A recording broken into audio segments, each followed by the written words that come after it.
Olá, pessoal. Estamos aqui no mais um encontro da hipnose, do grupo Hipnose Clínica do Telegram.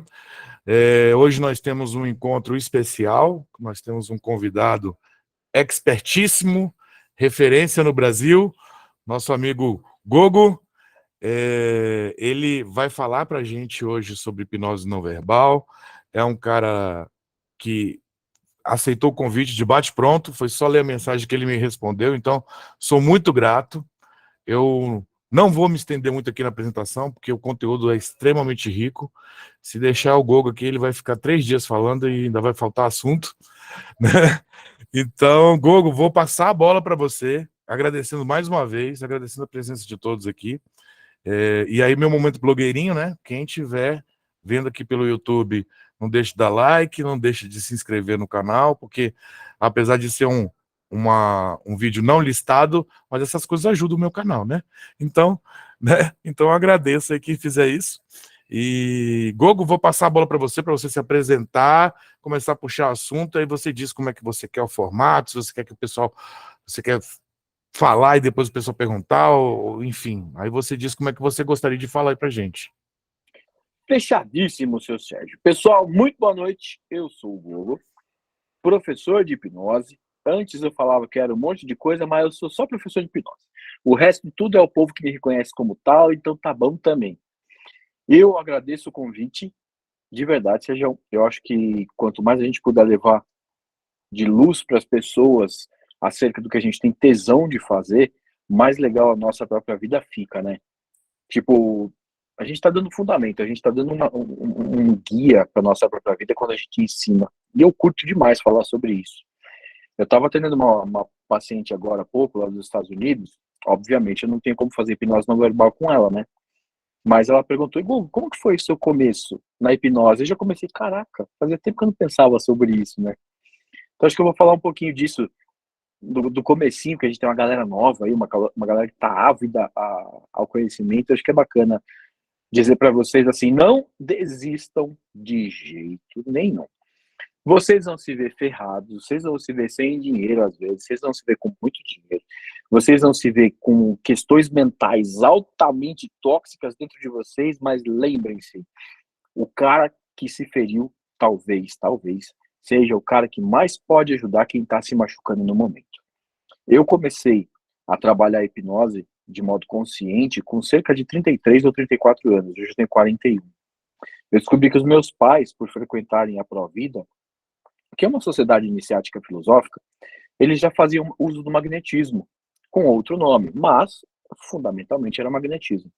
Então eles brincavam com a gente de colocar a mão na frente da testa, empurrar para frente, empurrar para trás, a gente entrava naquele processo de somestesia e etc, etc. Então eu fui exposto a isso desde pequenininho, olha que bacana. Eu sou um velho conhecedor novo da hipnose. Sei que, ao longo da minha vida toda, dos lugares que eu já fiz parte, etc., com cerca de 32, 33 anos, eu comecei a entrar profundamente nesse mundo da hipnose, para poder entender algumas coisas que aconteciam com as pessoas. E até hoje, eu só me considero um estudante. Eu ensino, sou professor de hipnose, mas eu me considero literalmente um iniciante, um neófito eterno nesse assunto todo. E aí, o Sérgio falou sobre formato, Sérgio. Eu acho que eu vou falando, se tiver legal para vocês, é claro, mas eu vou falando sobre e vou perguntando, como se a gente estivesse numa conversa de bar mesmo. Eu acho que é o mais naturalmente humano que a gente pode fazer. E é gostoso porque a gente nunca sabe o que vem, né? É sempre uma surpresa, uma pergunta daqui, outra dali, e faz a É, cachola funcionar, e é legal. e aí, se alguém perguntar também pelo chat, aí pode deixar que eu gerencio, porque às vezes a gente entra no estado de flow, né, quando tá explicando alguma coisa, aí pode deixar que eu gerencie aqui, aí eu falo, Gogo, deixa eu interromper aqui, que essa pergunta vale a pena para agora, ou então deixa para depois, tá bom? Eu Sim, gerencio para você. beleza, legal. Eu tenho TDA, então a hora que eu começo a falar. Ah, você já me viu nos vídeos já, cara. Eu começo a falar, se eu parar, eu perco completamente. É como se desse um crash de caminhão na minha cabeça. Sou igualzinho a você. É. Samo igual na Bárbara, samo igual no queixo, samo igual nos TDA tudo. É uma maravilha. É coisa de velho mesmo. Vamos lá. O que é a hipnose? eu quero que vocês prestem atenção numa coisa, eu vou fazer um disclaimer muito importante, tá? Eu vou trazer para vocês aqui alguns fatos que têm a visão, têm a ótica da ciência, mas eu também vou trazer alguns fatos que são opinião minha. Nem por isso eu vou falar isso é só ciência, ou isso é só opinião, ou isso é filosofia, ou isso é crença, tá? Aliás, dentro de crença eu não vou nem ficar dando muito, mas a parte filosófica ela é muito importante para complementar tudo isso. Alguém está pedindo... Gente, o áudio para vocês está legal? Tem uma moça reclamando, dizendo que... Não, tá legal, tá legal. Eu acho que assim, quando tá ruim para um, que tá bom para todo mundo, então acho que talvez precisa de um fonezinho ou melhorar a conexão com a internet aí. Ou de uma macumba, tá... chamar um Exu. Instalar uns dedos aí. Isso mesmo. Então, bora lá. A hipnose, para mim, é um estado natural de percepção do próprio ser humano. É um estado de comunicação, tá?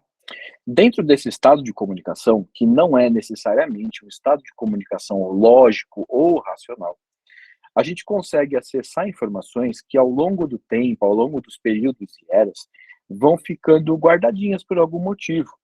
E talvez o maior motivo que haja para que nós guardemos essas informações se chame evolução. Por que que pode se chamar evolução? Qual que é o maior segredo para o homem moderno, para o Homo sapiens sapiens, ter sobrevivido e os outros não? A adaptação.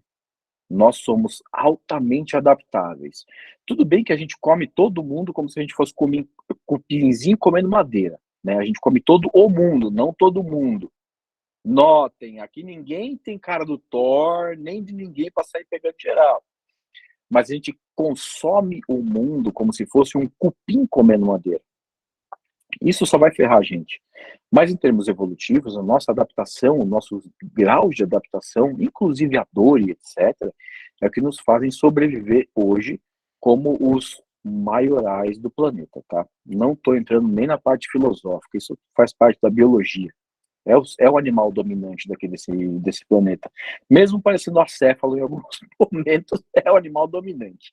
Mas beleza, vamos que vamos. Dentro desse processo todo de evolução, que é descrito por Darwin e por outras pessoas, a gente encontra alguns mecanismos muito interessantes que o homem criou, que a gente chama de mecanismos de defesa, principalmente os mecanismos de defesa psíquicos. Por quê? Nós não temos presas que inoculam veneno, nós não temos garra. Na verdade, se a gente for analisar, o ser humano é o bicho mais podre que tem, porque não tem veneno, não tem rabo, é tudo esquisito, não é padronizado igual macaco, igual lagarto, igual nada. A gente é tudo esquisito, diferente, não tem veneno. Pô, por que a gente sobrevive? Primeiro, porque a gente tem uma psique. Segundo, porque a gente tem a habilidade de usar o dedão, né? Isso daqui é totalmente darwinista. Darwin deve estar assim, pulando no túmulo, falando, nossa, alguém falou do dedão. E terceiro, a gente consegue desenvolver o pensamento filosófico. Muito bem. Essas questões, essas proteções que a gente tem, fazem parte do nosso instinto de sobrevivência. Instinto esse, que de qualquer maneira possível vai buscar permitir que o nosso corpo continue vivo, independente da situação que ele passa. Vamos ver um exemplo simples? Ansiosos. E eu me incluo nisso, tá? Eu sou ansioso, além de ter TDA. O ansioso, dentro da modernidade da psique dele, ou seja, a gente está falando de mente, ele pensa, ele pressupõe situações futuras, então ele cria uma situação mental onde não existe algum tipo de regulamentação sobre o próprio futuro. Então ele cria um cenário, ele vive aquele cenário, e aquele cenário totalmente desfavorável à sanidade mental dispara nele alguns mecanismos de defesa. E eu não estou falando de um cenário mental do amanhã, não. Às vezes eu estou falando de uma coisa daqui a, sei lá, 10 segundos, 15 segundos. Tipo, eu vou sair de casa e pegar o carro, mas e se não tiver um banheiro? Aí você volta e corre pro banheiro. Tá vendo? É rápido o negócio, é muito rápido. Isso faz parte, esse voltar para o banheiro, essa vontade de correr, a própria ansiedade.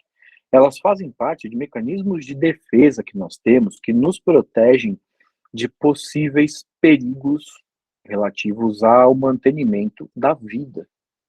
Olha que legal. Além do ser humano ter uma capacidade criativa imensa, e realmente é uma coisa muito linda, vocês todos podem ver isso diante da terapia que vocês praticam com seus clientes, ou que vocês passaram em algum momento, e vocês podem ver esse mundo todo mudando. É um mundo caótico, muitas vezes. E o terapeuta vai lá e consegue juntar aquele caos num caos levemente moderado, para que as pessoas digam, puxa vida, eu estou enxergando essa pecinha aqui. Esse mecanismo de defesa vai agir primariamente te tirando do estado de perigo, certo? Algumas das maneiras que ele vai fazer isso, esses mecanismos de defesa. Fazendo com que seu corpo entenda que você está diante de um perigo grande na tua frente e modificando a tua circulação. Ele não vai criar novos vasos, nada disso, mas ele vai modificar a circulação do teu corpo, vai modificar o funcionamento de alguns órgãos para que haja energia disponível em grandes grupos musculares. Isso para você correr. Mais ou menos assim, você está na rua, você ouve alguém gritando, te dá aquele frio na espinha e você sai correndo do lado. Você nem quer saber o que é, você só viu a pessoa gritando. A energia dos grandes grupos musculares, essa energia, na verdade, ela foi jogada para a perna, foi jogada para a coxa, para músculos grandes, para que você tenha força, para que você tenha força de explosão e saia correndo. Ou seja, para manter a vida. Olha que inteligente. Mas, essa energia também pode ser manipulada para que você se finja de morto. Por que que eu, um ser humano moderno, careca, com a barba toda bem cuidada, de moletom e etc., me fingiria de morto? Simples. Porque isso está escrito no seu DNA. Ou você se finge de morto, ou você corre, ou você ataca. Basicamente são essas três coisas, que hoje, se eu não me engano, já são desmembradas em mais de 18 estados. Olha que interessante, mas sempre baseado nesses três estados. Então eu posso correr, eu posso bater, eu posso me fingir de morto, mas diante de uma análise muito rápida, todo o meu organismo vai funcionar para que eu me mantenha vivo. Eu me mantendo vivo, mesmo que eu perca um membro, que eu perca uma parte do corpo, eu estou vivo, ou seja, o propósito do ser humano está sendo cumprido. Legal, Google. Muito bacana você falar tudo isso. Aonde que entra a porcaria da hipnose não verbal? Muito bem, meu caro Sérgio, que está aí dando risada falando assim, Google, seu lazarento, você conseguiu fazer um link muito legal das coisas. Vamos lá. Um cara no século passado, chamado Marcello Creti, um gênio italiano, irmão também, ele acabou desenvolvendo um modo de se comunicar onde ele compreendeu diversos passos da comunicação como estímulos e como ações de comunicação que pudessem levar a pessoa a um estado alterado de consciência. Esse estado alterado de consciência seria o estado da hipnose, que para mim, Gogo, hoje, funciona como um quarto estado da consciência. O que seria esse quarto estado da consciência? A gente sabe que as teorias comumente são revistas, revisadas, e são criadas novas teorias. Então, pelo que eu compreendo hoje que me faz mais sentido, novamente, não precisa ser o sentido de todo mundo, a gente tem o estado de atenção, que é o que a gente está agora, o estado de pré-sono, que é o que algumas pessoas estão agora, mas estão lutando para ficar no estado de consciência, o estado de sono e o estado de hipnose. Agora, limpem as suas cabecinhas maldosas de todo e qualquer julgamento. E pensem nisso que eu estou falando sem julgar e sem confrontar, porque tudo em algum momento é complementar, tá? Pensem nisso que eu falei, 4 estados de consciência. Será que não faz sentido? Será que não faz sentido eu ter esse 4 estado de consciência, mas também ter um estado alterado de consciência? E também ter um estado de percepção corpórea, material, diferente? Em vários momentos vocês vão perceber que sim. Então, assim, existe uma verdade sobre o estado hipnótico? Não. Não existe uma verdade sobre o estado hipnótico. Uma verdade filosófica, uma verdade conceitual, porque o conceito depende de quem vê. Quando a gente estuda um pouco de marketing, você estuda Philip Kotler, etc., você vai vendo que o ponto de vista de certo nicho de pessoas é diferente de outro nicho. Então a gente está falando de conceitos, de grupos e etc. Dá o nome que você quiser. Para mim não tem nenhum problema, de verdade. Pode chamar até de macarrão que tá tudo certo. Aí, dentro da parte fisiológica, aí que começa o pulo do gato. E eu já fui avisado anteriormente por esse senhor de barba branca e cabelo grisalho que vocês gostam de termos científicos e vocês são estudiosos. Então eu não vou poupar detalhes. Eu gosto quando é desse jeito. Porque senão eu começo a falar um termo, aí todo mundo diz, mas que porra que é essa? Aí tem que parar e explicar e acontece o que o Sérgio falou. Eu perco totalmente a razão do negócio. Vamos lá. Quando que eu ativo esses mecanismos de defesa que eu tenho no meu corpo? É constante? Eu ativo em alguns momentos? Normalmente, o ser humano saudável ativa em alguns momentos, tá? Existem pessoas com algumas disfunções e alguns quadros que ficam constantemente com níveis de cortisol alto, de adrenalina alta, e ficam com esses estados, essas reações, eu vou chamar, mais perceptíveis. Mas normalmente a gente ativa isso quando tem necessidade. A hipnose não verbal parte do seguinte pressuposto. O primeiro pressuposto. Todo meio químico desregulado tende a se regular. Isso não faz nem parte da hipnose não verbal, isso faz parte da química. Todo meio químico tende a se autorregular. Por quê?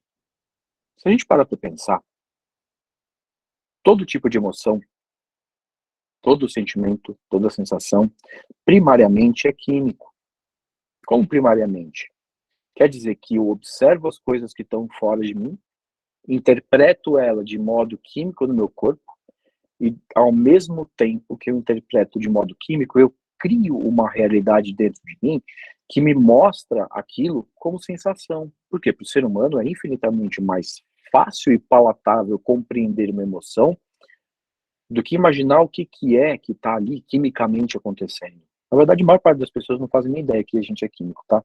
Que a gente é químico, eu digo assim, por dentro. Então, a primeira coisa é que todas as emoções são químicas. A segunda coisa é que Marcello, ao tempo em que ele, no tempo em que ele começou a padronizar essa comunicação recorrente, ele começou a compreender que, dependendo do modo como você se comunica, e aí a gente abrange o ser humano como um todo, você consegue trazer esses estados, esses recursos de defesa para o ser humano, e você consegue, ao trazer esses recursos de defesa, fazer que todo esse caldeirão químico que tem no nosso corpo fique se mexendo, fique borbulhando.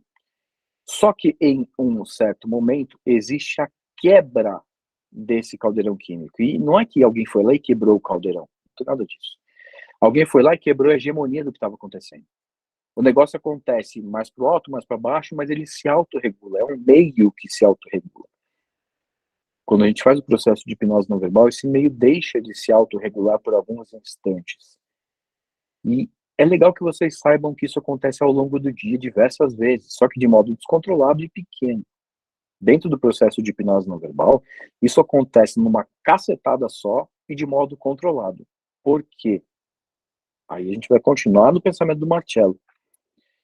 Ele analisou animais, ele analisou pessoas, ele viu rituais acontecendo em diversos lugares, principalmente rituais de tarantismo ou de tarantata. Vocês podem chamar como vocês quiserem, que eram rituais antigos que aconteciam principalmente no sul da Itália, não somente lá, mas principalmente lá, onde diziam que algumas mulheres eram picadas por tarântula. Talvez nem tivesse aranha na real. Mas a simbologia que existe em volta da tarântula diz que ela injetava uma espécie de demônio ali. Aquela mulher ela se comportava de um jeito absurdo para a época, falava demais. Falar demais é foda, né? Tipo, já é um conceito absurdo. Não vou nem falar fóbico de alguma maneira, mas é absurdo. Enfim, cada um fala o que tem que falar. Mas a mulher falava demais, ficava voluptuosa, se mostrava os tornozelos, não sei o que lá. E aí levavam ela para esse ritual de desencapetamento, onde existia um som tocando de um tambor, de violão e instrumentos da época lá. Cânticos também eram entoados.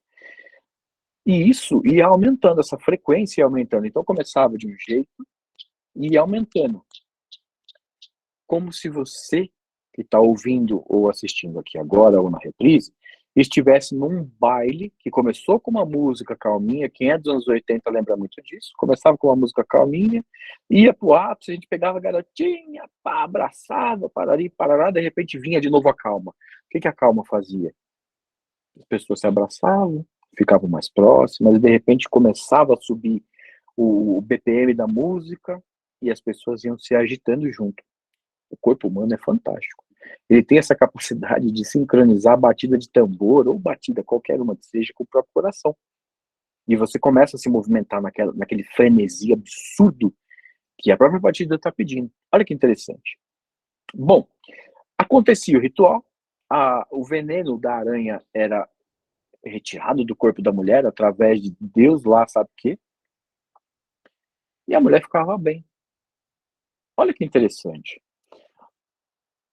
Através de uma prática de comunicação corporal, onde a pessoa era levada à exaustão mental e todos os mecanismos de defesa eram baixados, as questões psicológicas, as questões psíquicas, começavam a ser resolvidas.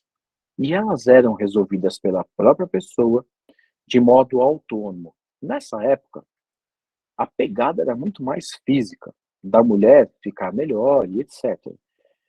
Hoje, a gente compreende que existe toda uma dinâmica particular à aplicação da hipnose não verbal, que nunca foi somente uma indução, também nunca foi uma hiperestimulação sensorial. Enfim, um monte de coisa que as pessoas falam aí não rola, ela é muito mais complexa e completa do que isso. Mas a gente compreende que as emoções, que também são químicas, elas acabam por entrar nesse balaio de gato, dessa quebra homeostática, que é essa quebra do equilíbrio químico do corpo, que a própria hipnose não verbal tem a capacidade de fazer de modo muito subjetivo, é muito leve. Não é uma agressão, é uma coisa leve, é como se fosse literalmente uma dança. Eu já vi muita gente falando para mim, Gogo, você falando de hipnose não verbal, parece que você está dançando com a pessoa. Porque você estimula de um jeito, você chega do outro e olha, e parece que está dançando, de repente a pessoa apaga. Eu gosto de fazer desse jeito, porque eu sinto a pessoa que está na frente, eu acho que é muito interessante. E para que a gente usa hipnose não verbal? Para tratar questões psicológicas, questões emocionais, é claro, e para tratar algumas dores.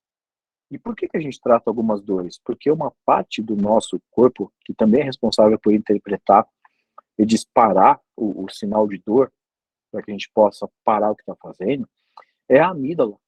E tem outros setores dentro do sistema límbico também que fazem isso. Então, quando você dá um reset, você dá um reset em tudo. Não é uma coisa só. Todo o seu organismo funciona desse jeito. Como que a hipnose não verbal funciona dentro do nosso corpo? Existem estímulos controlados que a gente faz, tá? Esses estímulos que não são hiperestímulos, eles são simplesmente estímulos, são linguagem de comunicação, e só. Não tem nada de capa vermelha, de pão de queijo, não tem nada disso, é uma coisa super simples. Esses estímulos, essa estimulação, ela vai buscar causar uma reatividade aguda ao estresse, tá? Reação aguda ao estresse é aquele fenômeno que acontece de modo descontrolado quando você está na rua e alguém é assaltado do seu lado. Pum! A pessoa passa por uma reação aguda ao estresse. E ela pode ter outras reações catárticas ao longo do tempo, como ela também pode ter um trauma, um efeito pós-traumático, um trauma, enfim, tem um monte de coisa que pode acontecer. Dentro da hipnose não verbal, não. O que vai acontecer é que a gente vai ter uma descarga adrenérgica muito grande. Então, conforme a gente fixa o ponto da pessoa, faz aquele efeito de vidrar, a gente faz o flash hipnótico, etc. Flash hipnótico é diferente, tá? Dentro do conceito da hipnose não verbal, não é uma prática rápida para tirar dor de cabeça, não tem nada a ver. Flash hipnótico é quando existe o engajamento da pessoa com o operador. Isso vai causar a quebra da homeostase Porque todas as vezes que existe essa reação aguda ao estresse, existe a quebra homeostática. É obrigatório que para existir uma, existe a outra. E é simples. Por que existe essa quebra? Como eu disse antes, para que o seu corpo possa reagir diante do perigo. O equilíbrio te mantém equilibrado, te mantém no dia a dia. Você está numa situação grotesca, uma situação que exige um desequilíbrio para que você sobreviva. Vai ter a quebra da homeostase, fato.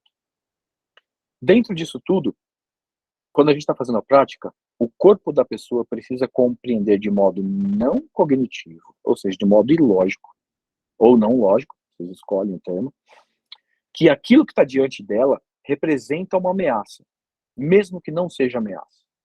E quando o corpo dela compreende que aquilo representa uma ameaça, o córtex pré-frontal, que está aqui na parte, no meu caso aqui, realmente é uma coisa muito grande e visível, que dá para vocês perceberem. É quase uma bola de cristal, mas tá aqui, ó, tá? O meu deve ser desse tamanhozinho assim. Mas tá de cagada que eu faço, não é possível. Mas tá, essa parte aqui ela é responsável pela comunicação lógica, pela memória de curto prazo, etc. Por alguns motivos, e vocês podem pesquisar sobre isso, que eu acho que é muito legal, existe a inibição do córtex pré-frontal. Ele vai fazer com que toda a informação seja muito mais absorvida pelo sistema límbico, que é uma parte do nosso encéfalo que é responsável por gestão, inclusive também por gestão de dor, mas por gestão de memórias e de emoções e etc. E é aquela partezinha do encéfalo que se você disser, tem um duende, ela vai ver um duende. Você está curado da sua dor. Você está curado da sua dor. É o que o pessoal chama de falar com o subconsciente. Por que eu não uso consciente, subconsciente, inconsciente? Porque a gente tem setor do cérebro que hoje dá pra gente falar o que é. Então eu quero muito que vocês entendam esses setores, que vocês pesquisem sobre isso, para vocês entenderem que quando fala do consciente pode ser uma parte, pode ser um setor físico que dá para pegar. Quando fala do subconsciente também pode. Quando fala de mente, a gente tem o corpo inteiro. Não é só o encéfalo. Você tem um corpo todo que representa a mente, tá? Voltando. Quando esse sistema límbico compreende que existe, compreende dentro do que ele acha que é compreensão. Quando ele compreende que existe uma ameaça, a amígdala vai solicitar um monte de mudanças para o seu corpo, mudanças de hormônios, enfim, química. E, imediatamente, seu sistema nervoso autônomo simpático, que não tem nada de simpático, tá? Ele é bem antipático. Ele vai fazer teu coração acelerar, vai fazer você parar de produzir saliva, vai travar teu intestino e vai tentar, de alguma maneira, jogar energia nos grandes grupos musculares. Porém, junto e de modo antagônico, a gente tem o sistema nervoso autônomo parasimpático. Enquanto o simpático faz o coração acelerar, um exemplo só, o parasimpático vai tentar fazer ele voltar ao normal. Olha que interessante. Então existem duas linhazinhas, e se vocês pesquisarem na internet, vocês vão ver que isso tudo está ligado na nossa coluna também. Um sai para um lado de um órgão, o outro sai para o outro lado, são fios. Isso literalmente existe, isso não é filosófico. Tipo, isso existe, isso é verdade, e é lindo demais, parece uma árvore. Parece uma arvorinha dentro de nós. Eles agindo desse jeito, em algum momento, vai acontecer um negócio chamado parasimpaticotonia, que é uma ação do seu corpo que vai fazer você perder tônus muscular, vai fazer os seus olhos sibilarem, vai fazer o seu corpo ficar mole, como eu disse, sem tônus muscular, seu rosto vai cair. Que mais? Suas mãos vão ficar geladas por conta do simpático e parasimpático funcionando. Vocês percebem que tudo isso que eu estou falando para vocês é sintomatologia de transe? Incluindo a falta de tônus muscular? Só que daí tem mais uma coisa. Quando a gente faz hipnose não verbal, vocês lembram que eu estou ativando todos os sistemas de defesa para poder desativar tudo de uma vez e criar um efeito cascata no corpo, né? Esse efeito cascata não vai ser só a falta de tônus muscular no rosto ou no tronco. Eu também conto com a falta de equilíbrio do corpo. Por quê? Dentro de todas essas modificações momentâneas que acontecem, também existe uma modificação na percepção espacial por conta da alteração do funcionamento de um setorzinho do cérebro chamado giro do cíngulo. Ele é responsável por nós ficarmos de pé. E quando a gente está nessa posição de pé, que a gente chama de ortostática, é muito mais fácil de você perder o equilíbrio do que quando você está simplesmente sentado.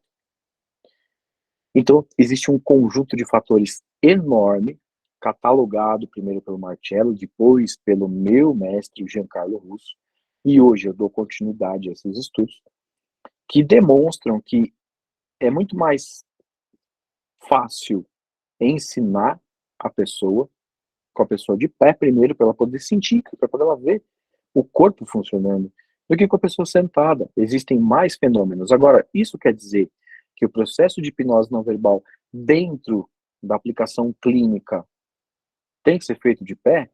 Não. Não. E dentro do curso, tanto o curso online quanto o presencial, eu faço questão de mostrar, de fazer as pessoas testarem muito com as outras pessoas sentadas.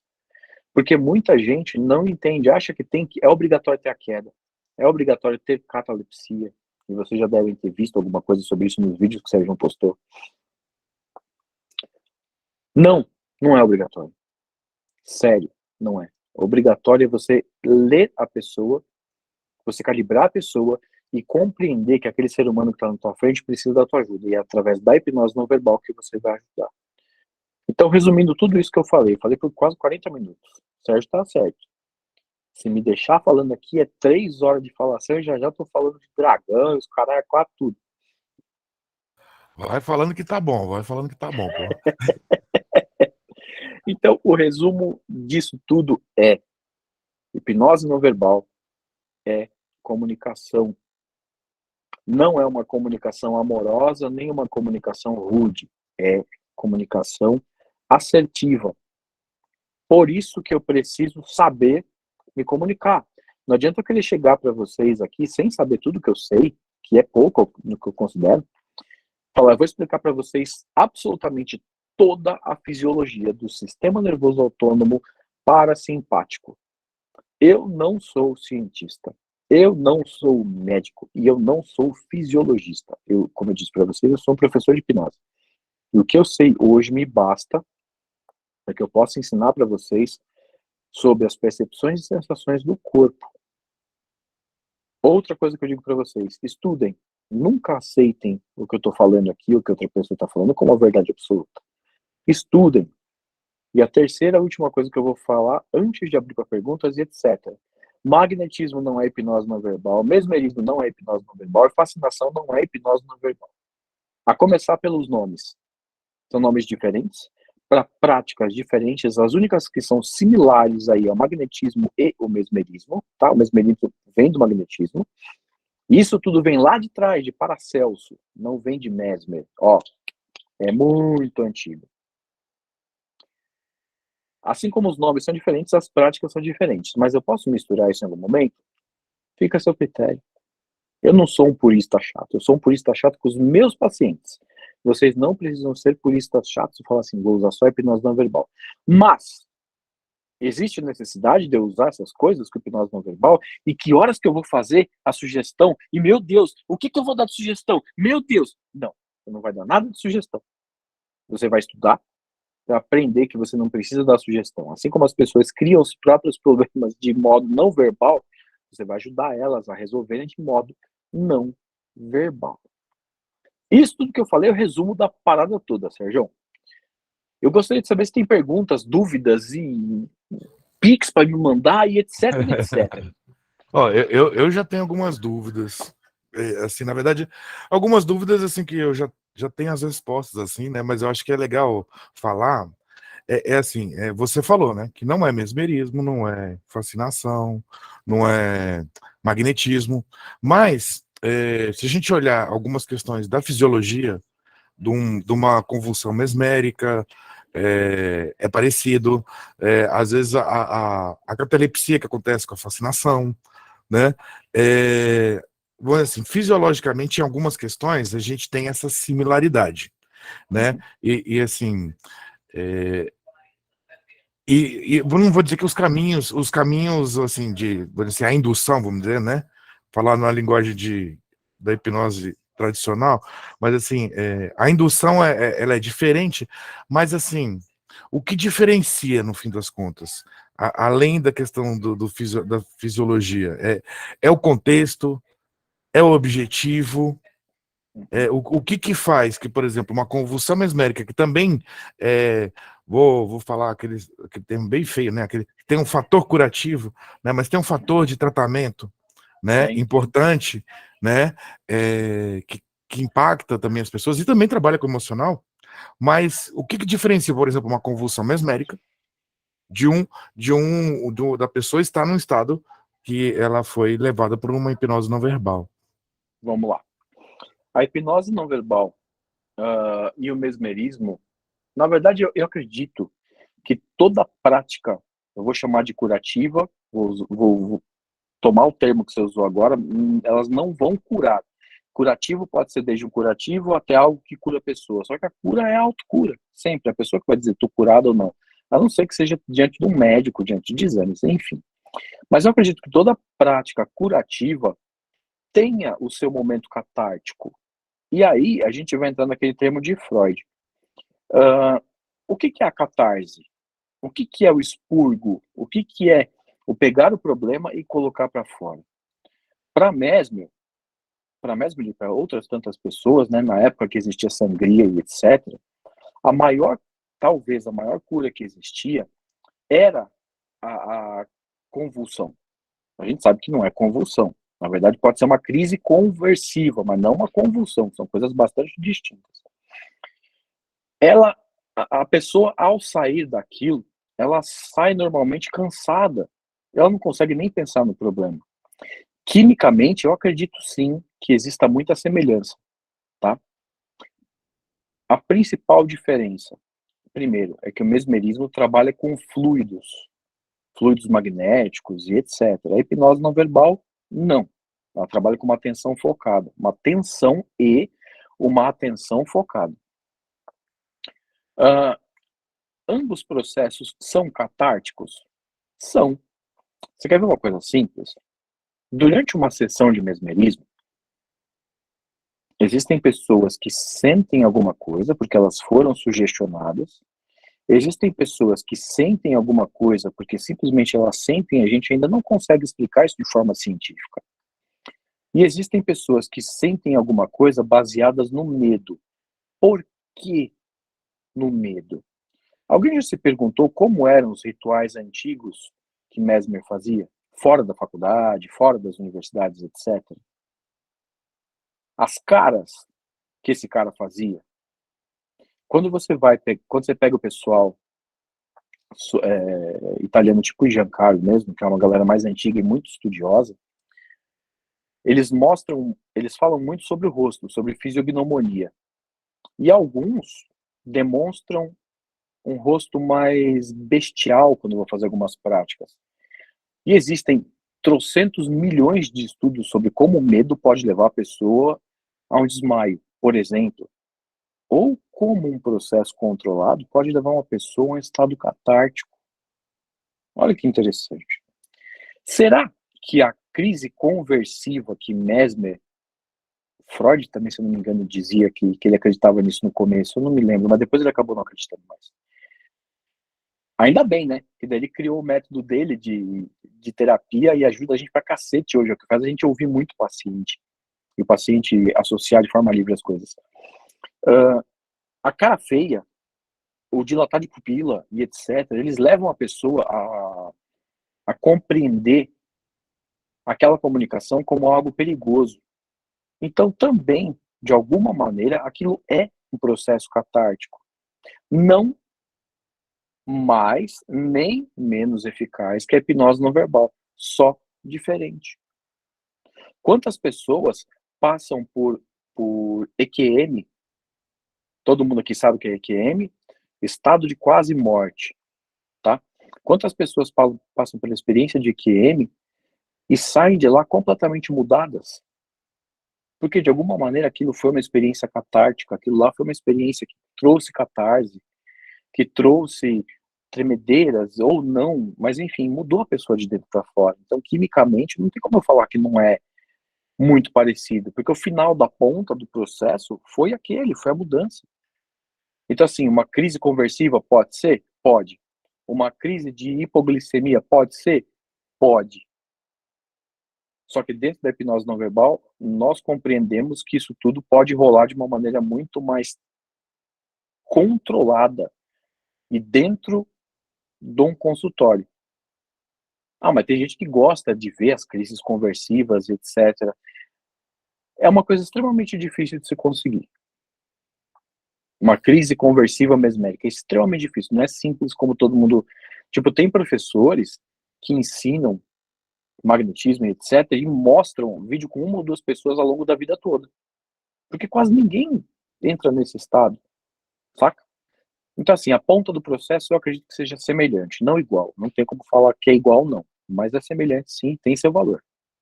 E aí também tem outra questão, assim, já tem uma porrada de pergunta aqui, tá? Mas eu vou ler para você daqui a pouco, tá? Mas Tá. como eu que te convidei, eu pergunto primeiro. Tenho que ter algum privilégio nessa história, né? Lógico, pô. Brincadeiras à parte, mas assim, aí tem a questão, né? Que assim, que tem, acho que as questões mais evidentes, né? Assim, da ciência em cima da hipnose não verbal é em relação ao tratamento das dores, né?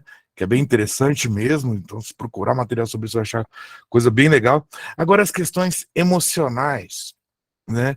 Que eu vejo nos grupos da vida, as discussões, né? Deu uma travada, você estava me ouvindo bem? Tô Tá. sim, manda ver. Tá, então, assim, tem umas questões que, assim, às vezes as questões emocionais estão ligadas a comportamentos, a questões cognitivas, né? E daí tem muita discussão e algumas tretas em cima da hipnose não verbal, de que, assim, que as pessoas se incomodam, que, assim, que o que é dito é que a hipnose não verbal, basta a pessoa passar pelo processo que os problemas dela são resolvidos, né? E assim, na minha visão, tá? Eu vou dizer minha visão e aí você desenrola em cima disso, né? Uhum. Tem todo esse processo químico, como você falou, as emoções têm um envolvimento com a química, né? Sim. Agora, quando a pessoa vai passar para um processo terapêutico, né? E ela tem as questões dela, né? Por mais que o processo da hipnose não verbal como um todo, né? O processo ele é todo não verbal. E quando a pessoa está lá naquele transe profundo, ela está não verbal também, né? Não foi induzida a nada, né? Sugerida a nada, mas a sugestão de que ela foi para lidar com aquele problema já gera o contexto terapêutico em que esse processo químico todo vai ser conectado. Tem sentido o que eu estou falando? A gente vai além disso. Hum. O processo não verbal começa na aplicação da comunicação da hipnose não verbal, mas antes a gente tem que ter anamnese. E talvez seja o processo muito mais extenso do que o próprio processo da hipnose não verbal. Dentro da anamnese, eu tenho que compreender qual a questão, eu tenho que compreender se a hipnose não verbal é a melhor opção para aquela pessoa ou não, justamente por eu compreender que nós temos duas coisas ali para tratar. A primeira é a parte emocional. A segunda é a parte cognitiva. Mas como que eu vou tratar a parte cognitiva que me leva muitas vezes a um comportamento que é completamente físico, tipo memória muscular, com hipnose não verbal? Não, eu não vou fazer. Não dá. Simplesmente não dá. Por isso que o terapeuta, quando fala assim hipnoterapia, eu compreendo que é um nome, mas às vezes me incomoda, porque não existe hipnoterapeuta. Todos vocês são terapeutas. E são bons terapeutas. Porque todo mundo aqui está buscando ir além do próprio passo que deu ontem ou hoje. Então eu tenho que ter dentro da minha gama de ferramentas, eu tenho que ter dentro do meu conhecimento, todo o conhecimento que eu consegui absorver nessa vida. Se eu tenho uma questão que é puramente psicológica, eu vou optar sim pela hipnose não verbal. E eu vou descobrir essa questão na anamnese. Se eu tenho uma questão que demanda trazer à luz da consciência para que a pessoa se conscientize daquilo e modifique algo, eu não vou usar hipnose não verbal. Eu só vou conversar. Eu não vou nem usar hipnose. Se eu preciso que ela faça uma alteração na percepção dela, por exemplo, do modo de dirigir, eu vou usar hipnose, eu vou usar linguagem para poder me comunicar. Ah, mas é hipnose que eu vou usar? Eu não sei. Eu realmente não sei. Não existe um protocolo. E aí é uma coisa que realmente sempre vai trabalhar na subjetividade, ao meu ver. Tem gente que busca protocolo para isso, protocolo para aquilo, e muitos deles, como por exemplo, protocolo para tabagismo, funciona, porque é um padrão. Eu estou impondo um padrão à pessoa que está doente de alguma maneira. Mas na maior parte das vezes, a psicoterapia não tem como ser padronizada. Eu tenho como buscar aval da ciência dentro de alguns passos, mas quando eu busco resolução de algo que tende até mesmo a ser filosófico, eu não tenho como padronizar. Eu tenho que compreender que a minha compreensão de mundo tem que ser tão grande, tão abrangente, que eu possa abraçar aquela pessoa, acolher ela, para compreender e conviver com aquele trabalho que ela está me dando, como se fosse meu, ao ponto de eu querer resolver. Então, eu sempre vou precisar de anamnese, eu sempre vou precisar conversar muito com a pessoa, e aí eu vou decidir o que eu vou fazer. Qual que é a vantagem, provavelmente alguém já deve estar pensando, qual a vantagem, a grande vantagem da hipnose não verbal sobre a hipnose verbal? Nenhuma, são abordagens distintas. A hipnose não verbal vai ser usada para uma questão que a pessoa trouxe dentro de anamnese, e eu vou startar o processo para que ela resolva aquilo sozinha, dentro do que ela entende, e suas ramificações. Dali para frente, eu vou entender se eu posso fazer mais vezes, menos vezes, se eu vou conversar. A hipnose verbal, eu vou usar para tentar dar um boost em alguma coisa, dar um aumento, dar um ganho a alguma situação, ou para trazer questões que, de modo consciente, a pessoa precisa compreender. Tá? É bacana que as pessoas vejam essa diferença de integração, porque logo que o Giancarlo veio para cá, isso não foi culpa dele, tá? Eu garanto que não foi, mas logo que ele veio para cá, teve muito disparo da é a única hipnose, não é a única hipnose fisiológica. Cara, tudo que você faz é fisiológico. Tudo que você faz é fisiológico. É a única hipnose que é infalível. Tudo que você faz dentro de um contexto é infalível. A psicoterapia é infalível a partir do momento que a pessoa te busca para mudar a dor que ela sente. É assim como a hipnose não verbal. Isso é ser humano. Então existem mitos, como por exemplo você falou, tem o mito de que você coloca a pessoa, joga, tipo, larga. Eu já ouvi pessoas grandes dizerem, o Google é igual pastor de igreja. Ele não quer nem saber do problema. Ele joga a pessoa lá e deixa. Eu levantei no meio da multidão toda e falei, não é bem assim não, queridão. Vamos conversar sobre isso. Dei uma puta de uma aula, o Giancarlo estava sentado atrás de mim assim, ó. Bravo, isso que é terapeuta, bravo, cara, chorando de dar risada do que a outra pessoa estava falando. A gente precisa internalizar. Somos terapeutas, não somos aplicadores de hipnose. Ponto. O aplicador de hipnose é você que está começando. E tá tudo bem. Só tenha consciência de que você está no estágio já já, você vai evoluir para um outro Digimon maior ainda e tá tudo bem. Essa pergunta foi para cutucar justamente o que você falou, e você foi perfeito. Né? Que a gente vive num mundo, né, em que a gente está tendo muitos ensinadores de técnicas, né, e ensinadores de protocolos, e mais importante de você entender, você saber o protocolo, saber o passo de cor, é você entender por que esse protocolo tem essas fases, e por que eu vou usar essas fases. Você falou, a caixa de ferramentas. A caixa de ferramenta. E aí, quando eu te provoquei com essa pergunta, aí você falou da hipnose verbal, psicoeducação, hipnose não verbal. Eu tenho esse aqui. O que eu vou escolher? Quais os sabores que se adequam mais para esse momento, né? Você quer ver? Ornar com vinho. Ornar com vinho. Eu vou usar um exemplo que vai ser extremamente lúdico, mas eu acho que nunca mais ninguém vai esquecer. O ensinador de técnica é o feiticeiro. Quem te ensina a ler tudo aquilo, a entender o que está por trás, é o mago ou o bruxo.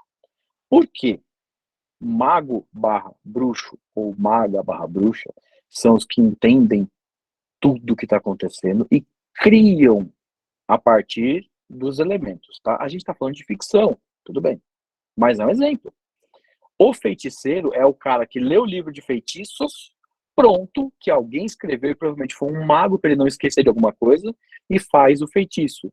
Se o cara precisar colocar um raminho de arruda junto, ele não sabe o que ele vai colocar, porque ele não tem capacidade para isso. Eu não quero que vocês sejam feiticeiros, eu quero que vocês sejam bruxões fodões da porra, para vocês saberem o que vocês estão fazendo. Esse é o exemplo mais bonitinho que eu posso dar. Eu tenho um curso de regressão que eu ensino a Dave Elmo, né? Porque costuma ser mais legal, mas assim, o conceito todo que eu passo sobre hipnose, a contextualização toda que eu passo sobre hipnose, é para o cara criar a sua própria indução também. Às vezes o cara fala assim, cara, não faz sentido eu pedir para o cara abrir e fechar o olho. Se o hipnotista não está entendendo por que tem que pedir para o cara abrir e fechar o olho, ou não está achando chato, ou então o cliente não entra nessa onda, né? É. Porque às vezes o cliente não entra nessa onda, às vezes a gente começa a vir com um papo muito lúdico, muito metafórico, e o cliente é muito Muito racional, né? muito racional, aí não dá para você ir nessa linha metafórica com o cara, né? Então, se você entende o que está acontecendo, aí você cria a sua indução. Aí eu até falei assim, ó, quer ver? Eu vou agora no curso lá, né? Eu falei, agora eu vou agora inventar a indução Sérgio Mikitchuk. Essa indução é maravilhosa. Aí eu fiz a Devielmo ao contrário. Pronto. Eu acho que esse é o grande barato. Vamos aqui para as perguntas pro pessoal, porque tem Manda ver. bastante pergunta legal, tá? Tem alguns elogios, o pessoal está gostando bastante aqui. Aí aquela pergunta que padrão, que é bem legal também saber a resposta, que quem nunca viu, né, quanto tempo a pessoa fica nesse estado de hipnose não verbal?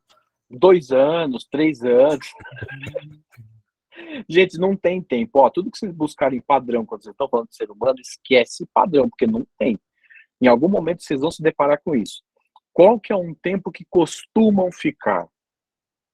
Depende. Tem gente que fica 10 minutos e sai de lá e resolveu a vida inteira e o terapeuta olha assim e fala, fudeu, eu não vou mais ter cliente.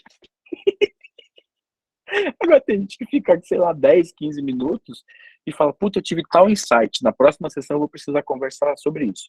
E aí a pessoa precisa de uma semana de digestão daquilo tudo, para que todo o corpo dela volte a funcionar como era. Sim, a pessoa sai de lá meio zonza, com as pernas meio bamba, enfim. Por isso que a gente não deixa sair logo depois do processo, né? Depende muito da pessoa, não existe um padrão. A única coisa que eu falo é, não deixem a pessoa cataléptica por muito tempo. A catalepsia hoje, eu compreendo que é um desafio para o cérebro, sim, principalmente para o cerebelo, mas ela é um fator para que o terapeuta barra operador possa ver o quanto existe de realidade em todo aquele movimento.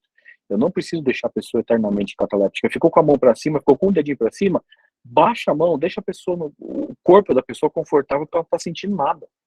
E você vai lesionar. E se você lesionar, depois não vem falar, foi o Gogo que falou merda, foi o Sérgio que falou merda. Não, tô falando aqui do caso registrado. Respeito com o paciente. Tem que lembrar que não é um boneco articulado, né? Tem músculo que fica tenso, que cansa, né? Então é só pensar, né? Ó, essa pergunta foi da Patrícia, tá? Agora a Cristiane Ribeiro está perguntando quais os casos ou queixas que têm o tratamento com mais êxito na HNV e teria uma indicação específica? Isso que eu gostaria de saber. Obrigado. Qualquer questão emocional é indicada, tá? O que mais tem, na verdade, eu posso falar para você o que mais tem busca no consultório. A maior parte das buscas é ansiedade, principalmente no pós-pandemia. Ansiedade, por quê? Nós todos, eu me incluo nesse meio, nós todos parece que perdemos a capacidade de compreender o que acontece com a gente. Tipo, eu não sei se eu tô ansioso, se eu tô com fome. Eu não sei se eu tô ansioso ou se eu tô com vontade de fazer cocô. Eu não sei o que que é, mas tem alguma coisa que tá esquisita. Então, a maior parte das queixas é a ansiedade. E aí, dentro disso, vem aquele desdobramento, né? Você fez uma vez para ansiedade, aí vem a pessoa que está infeliz no casamento, já estava desde lá de antes da pandemia. Vem a pessoa que não se enxergava merecedora de alguma coisa, aí vem todas as questões psicológicas que a gente trata em consultório. Então não tem um limite, não existe um padrão, mas hoje, no pós-pandemia, o que mais aparece é ansiedade, e o que mais é tratável é a ansiedade. E as coisas que vêm de consequência. Eu acho que também é sempre ressaltar, né? O grande barato, eu acho que é até legal os terapeutas que estão começando já a aprender a hipnose não verbal como uma ferramenta para agregar, ou então para ser a primeira ferramenta a se trabalhar, mas é sempre aquela visão, né? É mais uma ferramenta, é mais um recurso. Então, assim, você pode usar um pedaço, a pessoa tem um problema. Um pedaço desse problema eu posso ir resolvendo com HNV, outro eu posso resolver com uma psicoeducação, né? E outra eu posso Sim. resolver com a hipnose tradicional, ou com, sei lá, com uma escrita terapêutica da TCC. Né? E ajuda, cara, mas ajuda num tanto. Eu acho que eu adoro a hipnose não verbal.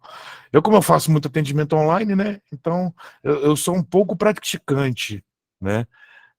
Enfim, né? Aí duas pessoas, o Ivan e a Cristiane, né? Perguntando se tem alguma contraindicação em relação no geral e em relação à questão pessoas cardíacas, esse tipo de coisa. Vamos lá. Pessoas cardíacas, pessoas que tenham DPOC, que é doença pulmonar grave, de diversas maneiras, pessoas que não possam passar por nenhum tipo de emoção exacerbada, eu acho que elas não deveriam fazer hipnose, de nenhum tipo. Elas deveriam conversar.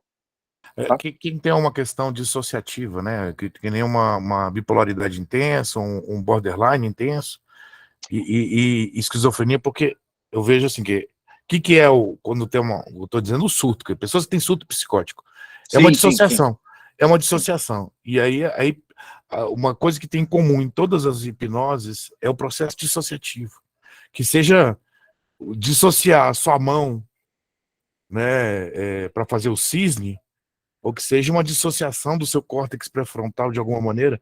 Eu vejo assim, de maneira genérica e simplificada, a gente pode dizer que a hipnose é uma estimuladora de dissociação.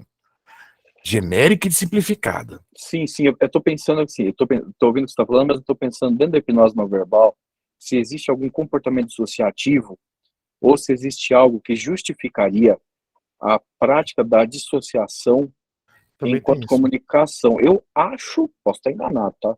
Mas eu acho que não.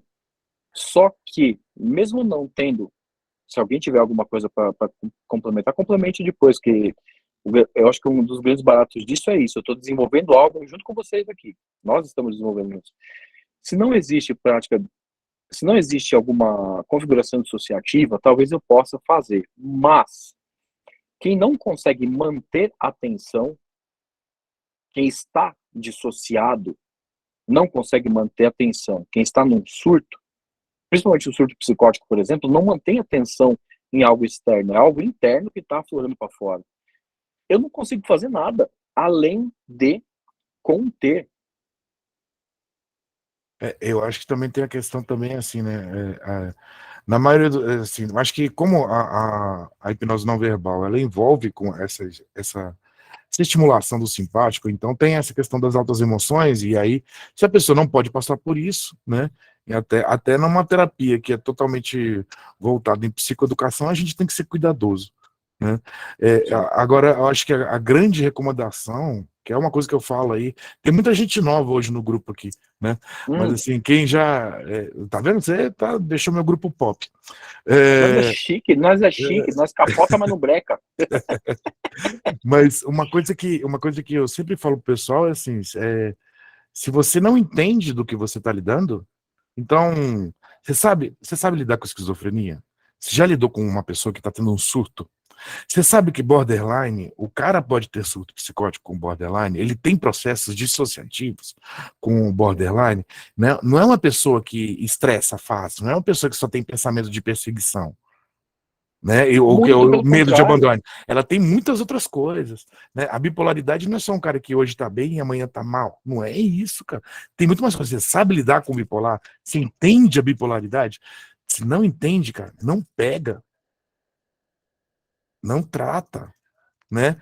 Mas pô, eu tô precisando de cliente, por exemplo. Você está precisando de cliente, mas também você está precisando manter o seu trabalho, Você né? precisa se manter fora da cadeia, você precisa se manter intacto, integral, sabe, fisicamente. E nós somos terapeutas para ajudar as pessoas.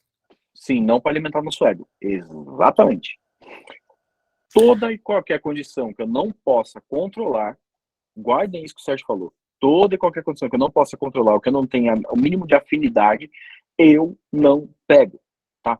Eu fui casado por 20 anos com uma baita de uma médica, top dos top, e o que infernizei ela e os amigos que eu fiz ao longo do tempo foi foda. Porque eu tava no meio, eu precisava saber como reagir.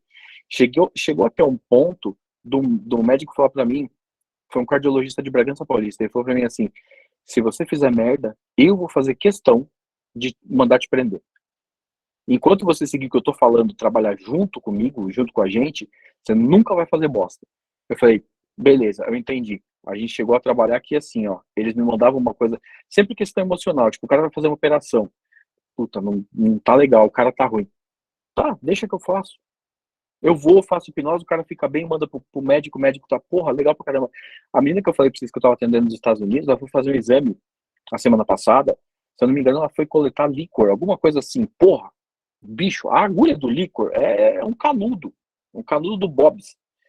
Ela falou que ela não sentiu um pingo de dor, porque ela entrou em auto-hipnose, que eu passei para ela auto-hipnose verbal.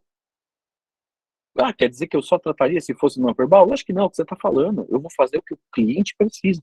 E ficou tudo bem. Isso que é foda demais. Só para concluir os exemplos, né? Em relação, por exemplo, tem muita gente que, e assim, a gente pode tratar com hipnose autista, a gente pode tratar, né? Agora, por exemplo, se vier uma pessoa autista, né? Se ela tiver num nível, né, que antigamente as pessoas chamavam de Asperger, né? No espectro lá, que a gente tem uma comunicação boa, uma interação boa, eu topo tratar. Agora, se está num nível mais complicado, eu não me sinto à vontade, porque eu não manjo de autismo, vamos dizer assim. Eu não sou. Agora, me joga depois do curso da Carol lá, me joga uma anoréxica no colo aqui, Na hora, né, velho? cheia de comorbidade, e que tá passando por internação, precisando de realimentação, né? Porque ela tá, assim, são casos extremamente complexos de se lidar, não são terapias de 3 meses, né?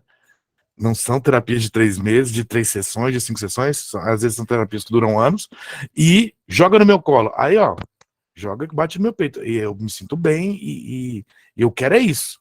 Agora. Ô, Sérgio, mas fala uma coisa pra mim. Hoje, com o entendimento que você tem, com a galera aqui também, qual demanda que a gente trata com 3 sessões? Eu sou daquela história de que o que a gente faz com 3 sessões a gente não trata, a gente dá remedinho. Isso! É isso! Depois, pessoal, vocês estão assistindo aqui, escreve aqui no chat, vocês concordam com isso? Ou vocês acham que a terapia tem que ser sempre uma terapia breve? Eu acho que é legal para saber isso. Eu bato na mesma tecla que o Sérgio. Eu não atendo mais uma pessoa e falo assim, vou fechar um mês com 4 sessões. Não. Imagina um pote de iogurte. Puta, eu não vou levantar para pegar um pote de iogurte e abrir para mostrar para vocês, né? Você tem o pote. Primeira coisa que você ajudou a resolver, você tirou uma parte da tampa. A segunda coisa, mais uma parte da tampa. A terceira coisa, a natinha que estava em cima. A quarta, uma colherada. E por aí vai, e por aí vai. São anos e anos de coisas acontecendo e empilhando e potencialmente ficando maiores. Então, não existe terapia de 3 ou 4 sessões. O que existe é band-aid, e muito bem colocado. Mas não existe terapia de 3 ou 4 sessões. Pensem sobre isso, reflitam, meditem sobre. É a história do protocolo. Por isso que eu acho que assim, eu não vejo que o pessoal que vende isso está agindo de má fé de forma alguma. O problema é, atualmente, as discussões que a gente vê, né, geral nos grupos, é o que é vendido. É que é vendido que assim, basta fazer o protocolo. Aí quando o cara cai no mundo real, depois de fazer umas 10 terapias que vê assim, o negócio não é bem assim, aí ele começa a procurar outros lados, né? Mas tem um exemplo, teve um vídeo que eu já tinha rodado e voltou a rodar nesses grupos de terapeutas da vida, que é de uma menina obesa, né, em que ela começa a pagar sapo pro terapeuta, né, Falou assim, você fala que eu tenho que ter amor próprio, que eu tenho que ter amor próprio, que eu tenho que ter amor próprio, mas você que nunca me diz como. Né? Puta, eu sei qual que é. A moça tá com os olhos arregalados sempre. Esse Você nunca vídeo me é diz lindo, como. cara. Aí ele chega assim e fala assim, então tá. Imagina que tem você lá. Quando que começou? Quando eu tinha 8 anos. Então tá, imagina que você lá de 8 anos está sentada lá. Né? Aí vai e chama ela de incapaz, de incompetente, não sei o que lá, chama ela de feia, de gorda. Aí ela falou, não vou chamar. Não, mas por quê? Não, porque ela não é. Né? Aí eu falei assim, poxa, o que o cara fez foi uma regressão by Gestalt, né? Né? Terapia de porrada, é isso mesmo. E aí eu, no grupo lá, eu botei esse vídeo, aí eu falei assim, aí eu fiz uma provocação. Bom, ela teve um baita de um insight, ela teve uma baita de uma sacação do que ela tá. E aí, acabou a terapia para esse problema dela? Né? Aí Só não, começou. é agora que começou. E assim, quando a gente faz essas terapias ultra, eu não chamo de terapia breve, eu chamo de terapia ultra breve. Uma terapia de 3, 5 sessões é ultra breve, né? O que você deu? Você deu os insights. É que nem um personal trainer que ele dá os exercícios para você e aí depois assim, você se vira, você vai fazer o exercício sozinho, né? E eu sou o terapeuta que é aquele personal que tá o tempo todo junto. Ou seja, Sim. teve um insight, vamos discutir esse insight, vamos consolidar esse insight. Né? Essa é a minha visão, e mesmo para mim, terapia de 3 meses, 4 meses, é uma terapia breve. Onde que você resolve um problema, Sim. um problema complexo de uma pessoa, é uma terapia breve. Aí eu acho que sim. Agora, que nem o rapaz perguntou aqui, uma fobia, etc., não é terapia. É só um processo pequeno. Terapia significa, se não me engano, terapia significa tratar. Terapeuta é curador, tratador, alguma coisa assim. Eu considero terapia barra algo que leve à cura realmente algo que mexa em todos os mecanismos do ser humano para que ele se compreenda, tá?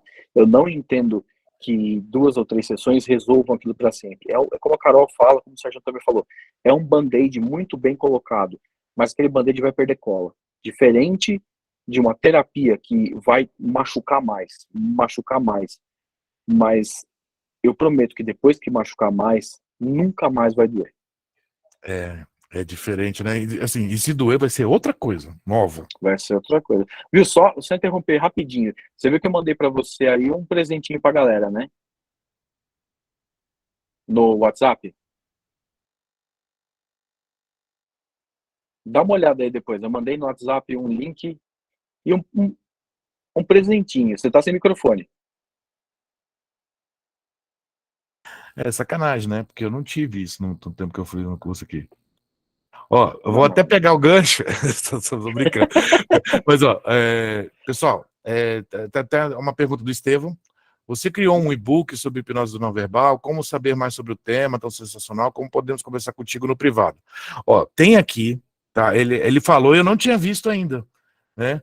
Ele mandou aqui para mim um link que eu vou botar tanto aqui no nosso bate-papo,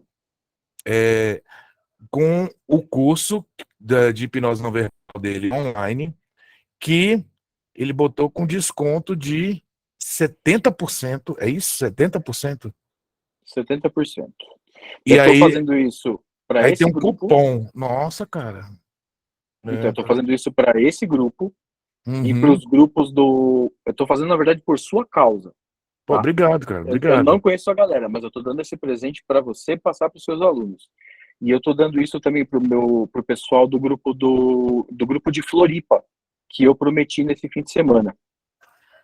Ó, legal. Deixa eu ver aqui. Nossa, o curso fica muito barato. Eu não vou Não, falar. vai ficar.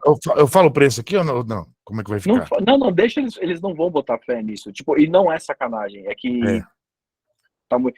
Para você ter ideia, Sérgio, quando eu lancei esse curso, acho que há 2 anos atrás, eu lancei por esse preço. Sabe quantas pessoas compraram na primeira semana? Hum. 100. Compraram 100 pessoas. Pô, eu não comprei por esse preço, não. Porque esse preço com 70% de desconto. Vale Eu acho que você dizer. comprou por 600 e alguma coisa ou 700 e alguma coisa na época que você entrou, não foi? É. Foi isso aí. Ó, Não, gente, mas você vai, eu botei quando o estiver em link São Paulo, você aqui. vai de grátis. Não. Tem outra coisa, isso que eu ia falar. Gente, ó, só para dizer assim, o Google ele tem esse curso online. É, o seu site é acessível. Agora ele tem agenda no site ou você deixa mais no Instagram? Cara, eu deixo mais no Instagram. Na verdade, eu tô fazendo uma cagada sem tamanho, que é não mexer na agenda. Ah, Porque eu tá. tava assim, eu tava só com o iPad, aí o iPad não entrava, aí eu troquei o iPad, peguei o MacBook Pro de novo, aí agora eu vou mexer na agenda de novo. Mas Tá. lá no site tá errado. Então, assim, eu botei aqui o link e, gente, ó, vai ter o site lá, é o site de vendas lá da Hotmart. Aí, na hora de você falar, vou comprar, aí você insere esse cupom que tá escrito aqui, promo. Se não botar, vai estar o preço Exatamente. cheio. Se Sim. não botar promo e pagar o preço cheio, o Google vai gostar. Mas, é, mas A assim, tá intenção aí. é que não, né? A É, intenção é que vocês aproveitem. Cara, 70% de desconto. não, tá bom. 70% de desconto. Nem na E, Black Friday eu não vou fazer isso. não, realmente tá barato. E assim, eu vou dar uma cola, que não sei se você ia falar isso, mas a gente entra num grupo lá do Telegram, do grupo de alunos, e ele faz algumas coisas para os alunos. Por exemplo, quem é meu aluno do grupo online vai ter o curso presencial, porque assim, é muito legal fazer o presencial, né? Para a Sim. gente ter as práticas e vai ter um desconto, porque ele falou para mim agora que é de graça, mas enfim, fiquei sem graça aqui agora porque eu não esperava isso. Mas enfim, ele também, às vezes assim, pessoal, alguém chega assim, eu tô querendo fazer uma prática, e a gente faz uma prática online, onde o Google, a gente junta o grupo, faz um Zoom Sim. lá e a gente faz essa prática e como é que se diz? É uma prática guiada. É uma prática guiada. Então, como se fosse, eu estou aqui, eu vou fazer vou aplicar em outra pessoa, e aí o Google aqui na minha orelha ele vai dizendo, faz isso, faz aquilo outro, e eu vou aplicando com a pessoa. É muito massa isso aí é legal pra caramba. Né? Massa, Funciona, né, cara? Funciona bem pra funciona, cacete. funciona. Uma coisa que é interessante também, Sérgio, a galera do curso, tem uma galera que às vezes fala assim, só quero prática, eu só quero praticar, eu não quero aprender nada mais. Cara, não precisa pagar um centavo, vai no segundo dia de curso, normalmente é o terceiro dia, e pratica com a galera, e boa. Por que eu vou cobrar pro cara parar lá e praticar? Não, É, quem vai pagar é quem vai fazer o curso. mas sem falar que, assim, eu vejo assim, todo mundo que trabalha com hipnose, né? Uhum. Todo mundo que começa a ver hipnose não verbal, nós somos apaixonados por esse tema, né? Então, Sim, assim, por que eu formei esse grupo? É uma desculpa para a gente ficar sentado conversando por umas 2 horas, ficar falando de um tema que a gente adora. mas é verdade mesmo. É uma desculpa, né? E assim, tem as pessoas que sempre estão nos encontros de segunda-feira, e assim, às vezes a gente termina, a gente fica 2 horas, a gente fica uns 40 minutos depois falando água, né? É a hora que eu falo assim, bom, agora eu vou parar a gravação, gente, tal, que tá aí no YouTube, tal, para a gravação, e aí a gente fica conversando, porque esse é o grande barato, né? E, gente, vale a pena, tá? Assim, como eu disse, assim, eu sou um cara que gosto de estudar várias abordagens, assim. Eu gosto de ouvir a mesma coisa falada por pessoas diferentes, mesmo quando eu não concordo com tudo, né? E assim, o curso do Gogo, você fala assim, eu tenho 10 cursos de hipnose não verbal. Vou fazer eu faria do Gogo, tá? Por isso que eu fui direto para você. Eu também sou amigo do Gouveia. Sou amigo do Gouveia, que ele é um divulgador, um praticante da hipnose não verbal, também Sim, instrutor, né? sim, Tem instrutor, chancelado por mim, meu aluno, Sim, tem o gente Alex Cobbs boníssima, também, que ele também, irmãozão. ele é um cara gente boníssimo, ele até me chamou para fazer uma live lá para falar de transtornos alimentares, porque eu sou um ativista, depois da Carol eu virei um ativista, então eu fico dando palestra sobre transtorno alimentar para fazer os terapeutas não fazerem besteira, né? É, e aí ele me chamou, mas eu falei assim, cara, eu vou chamar, primeiro eu vou no topo, aí depois eu vou procurando a galera legal, que é legal também, mas primeiro eu vou no topo da colina, e se der certo, deu certo. E aí eu agradeço demais, Gogo. Eu queria saber do pessoal aí. Então por isso que eu digo assim, esse curso, eu falei, ó, Gogo, você ainda vai poder fazer uma propaganda do seu curso aí, mas é uma recomendação que eu faço pra galera mesmo, que é bem interessante, o custo do curso tá Ó, enquanto você estava falando, eu já tranquilo. entrei no site lá, já mexi na agenda, tá tudo certinho.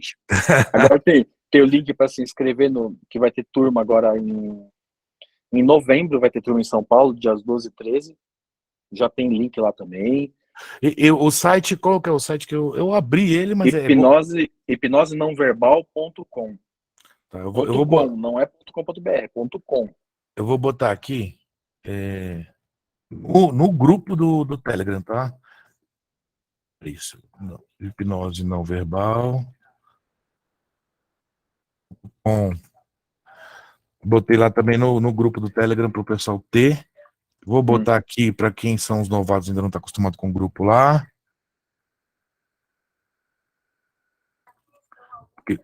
Opa.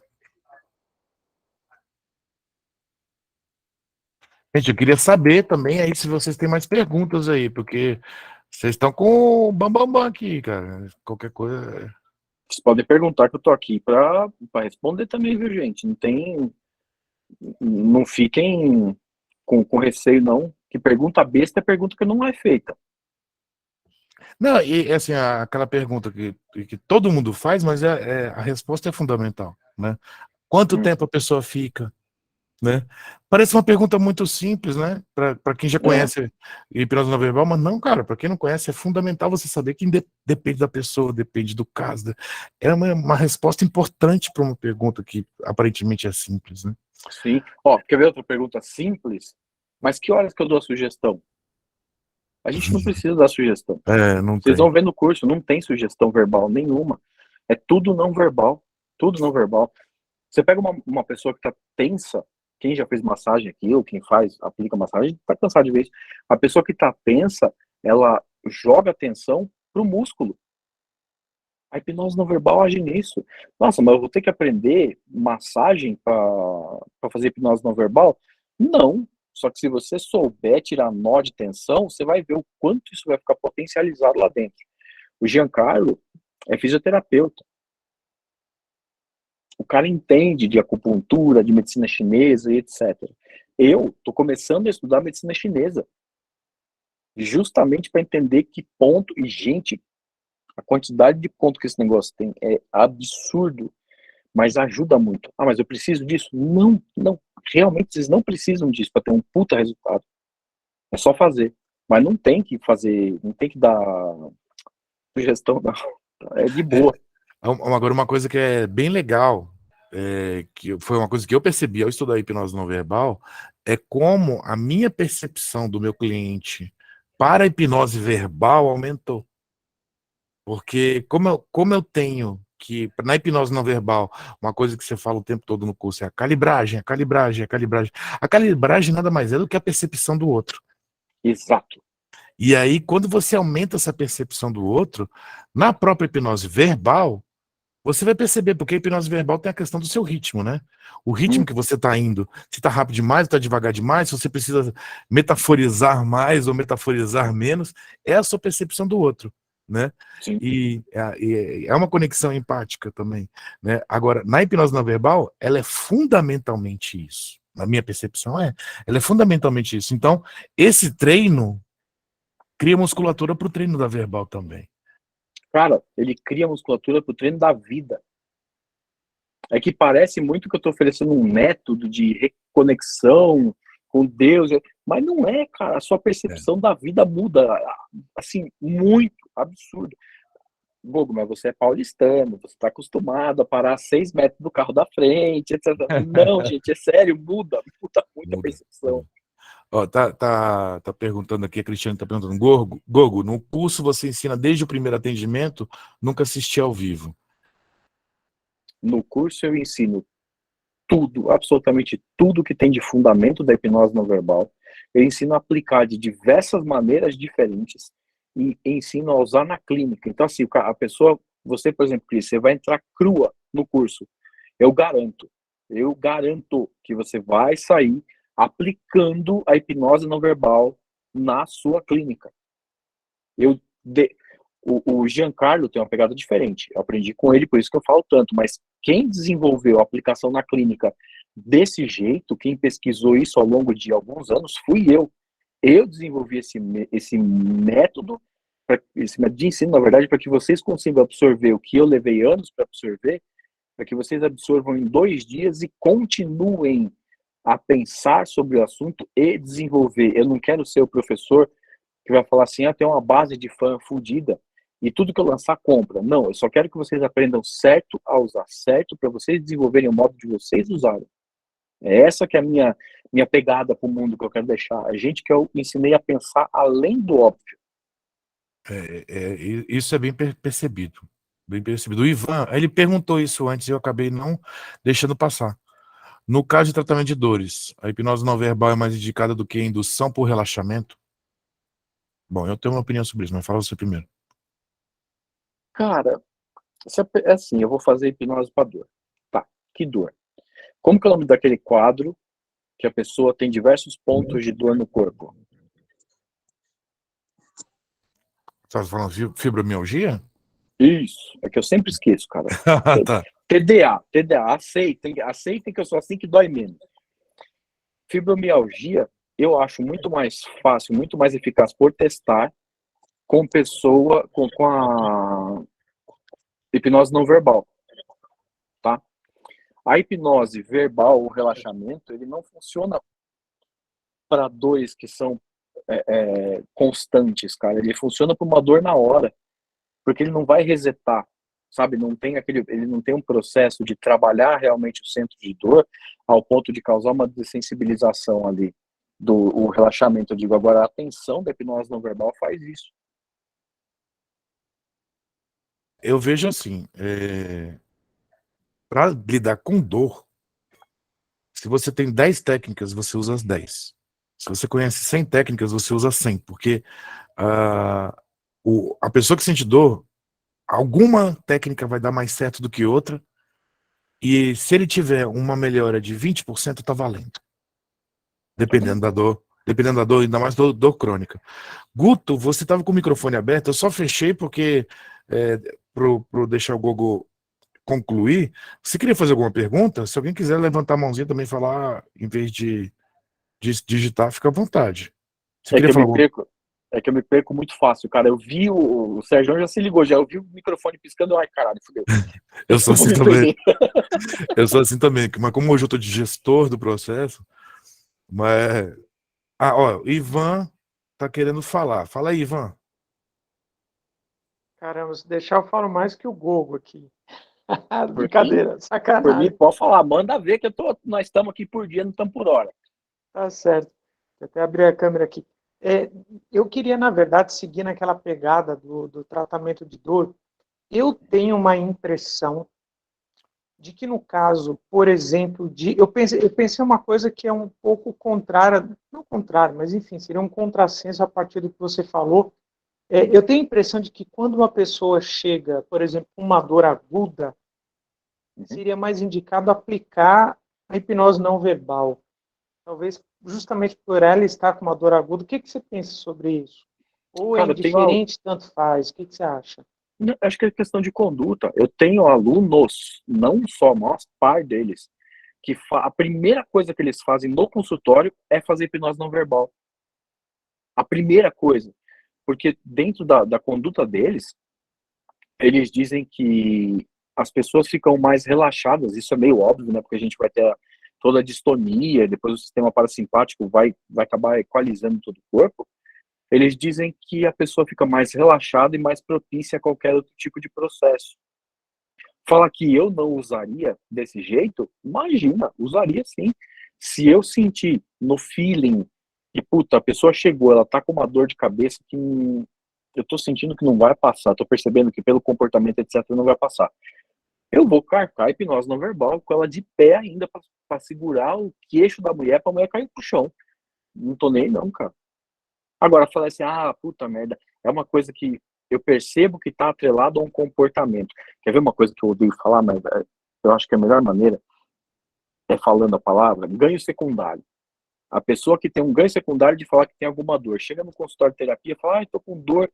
Por quê? Porque ela tem, sei lá, a pessoa abraça e etc. Vai adiantar fazer hipnose não verbal nela? Para esse caso? Provavelmente não. É o que eu vou fazer? Eu vou mostrar para ela que ela está agindo com certa infantilidade naquilo. Aí, se não funcionar, eu mudo, sei lá, uso escrita terapêutica para ela começar a entender o que ela está fazendo ao longo do dia. Mas não tem uma regra não, Viva. Isso é bem de conduta mesmo, cara. O lance lembra que eu falei do bruxo e do feiticeiro?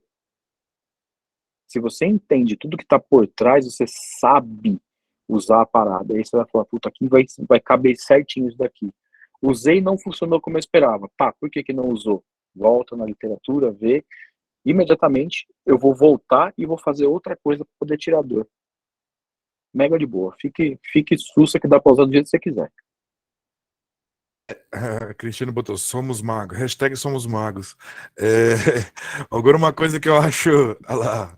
Oh! Agora uma coisa que eu acho, uma coisa que é legal, assim, são pontos que eu percebi depois, né, que eu fiz o seu curso, é que assim, nós também nos tornamos, nós conseguimos ter uma maior eficácia na hipnose verbal com os mais. Eu não gosto do termo do papo dos resistentes, mas assim, o que acontece? A hipnose verbal é legal que assim, ela é um processo completamente diferente, tanto no que acontece, tanto no, de como é feito a hipnose. Mas tem o nome hipnose, né? E aí, quando você faz, assim, às vezes está lidando com uma pessoa que ela é muito resistente, nessa hipnose mais cognitiva, verbal, onde que você precisa, onde você está trocando uma ideia com a pessoa, onde você está tendo uma experiência mais cognitiva mesmo, né? E aí você está tendo dificuldades para a pessoa lidar com isso, porque ela está criando resistência. E essa resistência, geralmente, o que é uma falta de confiança. E uma falta de confiança, você não consegue gerar o convencimento, né? O tal do rapport, aquela coisa. Você precisa, para hipnotizar, você precisa fundamentalmente, inicialmente, do convencimento. Quando você está tendo essa dificuldade nessa hipnose verbal, né? E aí você trabalha com a não verbal, ela passa por uma situação fenomenológica. Falei tudo errado, mas. Fenomenológica. Isso, é que eu não vou conseguir falar e nem vou tentar.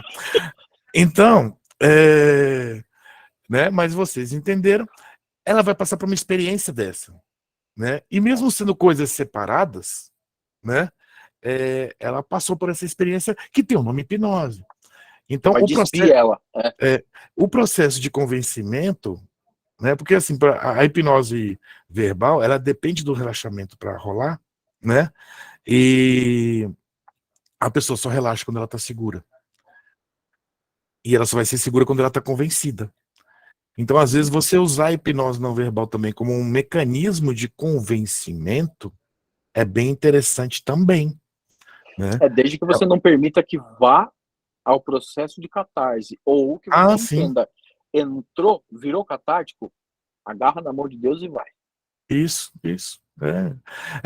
É mais uma ferramenta, gente. Eu acho fantástico. Puta ferramenta, diga-se de passagem, uma puta de uma ferramenta extremamente moldável. Tá? Não é assim, o Gogo, você ensina certinho, tem a prosêmica, tem a paralinguagem, claro, eu tenho que ensinar a pessoa a dirigir, passando a primeira marcha para a segunda, para a terceira, para a quarta, não posso ensinar de primeira para a terceira. Não é lógico que todo mundo vai pegar, vai passar de primeira para terceira quando puder, ou de primeira para quinta, sei lá. Mas ensinar tem que ter o caminho certinho. Agora, o que a pessoa vai fazer com aquilo, eu acho fantástico quando eu chego numa turma com gente que vai revisar, vai fazer reciclagem, e o cara já me chega com umas coisas diferentes, eu falo, caralho, que nego retardado, velho, mas tá funcionando pra caramba o negócio, olha que legal, vem aqui pessoal, vamos ver. Aí já boto na bunda do negro, viu, você tá botando magnetismo junto, ensina o povo a fazer também. Não é o cacete, você tá fazendo aqui, agora você ensina o povo a fazer também, já sabe, é da hora fazer essas provocações assim. Me provocou, agora aceita a provocação, né? Agora aguenta. A Cristiane perguntou, Gogo, ainda sobre o curso, nós podemos tirar dúvidas na plataforma, outro canal? Eu falo como aluno agora. Pronto, vou falar mais do que você, pronto, eu testemunho. Tem um grupo do Telegram, né? E tem a própria plataforma, mas o grupo do Telegram é só perguntar lá que ele responde. Ou gente, me chamar. Eu só conversei com o Gogo individualmente 2 vezes. Uma foi para tirar dúvidas sobre o curso, que eu fui direto no site e tinha lá o WhatsApp dele, eu fui direto no curso falar com ele, ele me respondeu de bate-pronto, e para chamar ele aqui para esse encontro. As 2 vezes ele me respondeu direto, e as outras vezes que eu conversei foram no grupo do Telegram. Então, gente, é muito acessível. Eu acho que o que eu gosto do Google é que ele tem uma postura igual a minha. Assim, aluno meu tem que saber o que a gente está ensinando e ele dá atenção, sim. É um professor parceiro do jeito que eu gosto, que é o jeito que eu procuro ser também. Mas tem Então, que ser, né, velho? respondi por você, Google. Eu me intrometi mesmo, porque eu acho que é melhor a minha experiência, contar a minha experiência do que você falar para não ficar papo de vendedor. Não, cara, eu adorava, eu não cheguei a fazer cursinho, né? Eu passei, por incrível que pareça, passei direto na faculdade de administração em segundo lugar depois de quase 10 anos sem estudar. Mas eu adorava trocar ideia com os professores de cursinho. Puta, eu me amarrava em trocar ideia. Porque os caras são tudo maluco, eles falam groselha e etc. Eu me peguei dando aula para as pessoas. No online, eu ainda sou um pouco mais sério, né? Não lanço tanta piada, etc. Mas ao vivo, cara, o pessoal me chama de professor de cursinho, porque eu não, as pessoas ficam entretidas e eu fico mais entretido ainda. Até é muito legal ver você tirando sarro dos outros, você praticando bullying, as pessoas, que da hora. Eu falo assim, caralho, é esse o caminho. Brincadeira, eu não pratico bullying, mas que dá uma zoada pra ficar legal. Eu vejo isso, que você gosta de dar aula. Eu também tenho Sim. esse tesão de dar aula, é muito gostoso. Porque quando a gente ensina, né, a gente reforça o nosso aprendizado, né? E reforça o aprendizado tanto pelo processo de reaprender para ensinar, né? E também pelas dúvidas que surgem, né? Que são maravilhosas, né? Sim. Muito. Enriquece muita gente. Às vezes a gente tem uma perspectiva diferente, que nem o que o Ivan estava falando aí. Eu fiz uma pergunta que você parou, teve que processar em cima disso. Desenvolver, né? O Ivan foi, você falou, deixa eu ver, não, a gente pode ir nessa perspectiva, então desafia a gente e a gente melhora, a gente cresce também, é muito bom dar aula. Velho, não é aquele negócio de assim, tá no livro, é desse jeito. Não, cara. Eu aprendo muito mais do que todos os alunos. Porque eu estou ensinando e de repente o aluno me chega com uma dúvida que ele fala assim, minha dúvida é besta. Não é, me faz parar por 2 horas para responder e de repente eu falo, cara, olha que foda que foi esse insight. É mais uma coisa que eu posso colocar. Tipo, é uma coisa que eu preciso tirar, é uma coisa que eu posso colocar. Antes, Sérgio, quando eu dava aula em um dia só, né? E eu vi que era pouco tempo. Aí, eu passei para 2 dias. Hoje, também é pouco tempo. Eu estou passando, a partir do ano que vem, essa turma de São Paulo, que agora é 12 e 13 de novembro, vai ser a última com formato 3 dias. Depois vão ser 3 turmas só no ano, com imersão de 5 dias. Porque não dá mais, cara. Não dá. Tipo, eu ensino a parte científica, eu ensino tudo que tem para treinar, aí de repente chega alguém que me viu falando, que eu sou metido com meio mágico também, você sabe disso, de repente a pessoa, mas o que é isso? Não dá. Então eu vou ter que juntar a hipnose não verbal na ciência, as crenças, etc., magia, etc., e vou ter que fazer um puta curso para as pessoas entenderem o meu mundo a partir de agora. Olha que legal que é isso, cara. Isso é maravilhoso. Isso é maravilhoso. Porra. E quando a gente. Quem gosta de dar aula, quem dá aula com certa frequência, gosta de falar, não existe pergunta boba. Esse não existe pergunta boba não é uma forma para deixar as pessoas tranquilas a perguntar o que quiser. Não, é porque a gente considera que não existe pergunta boba mesmo. Não é porque às vezes a pessoa fala, eles falam isso só pra gente se sentir à vontade para perguntar. Não. É porque a gente gosta de todas as perguntas.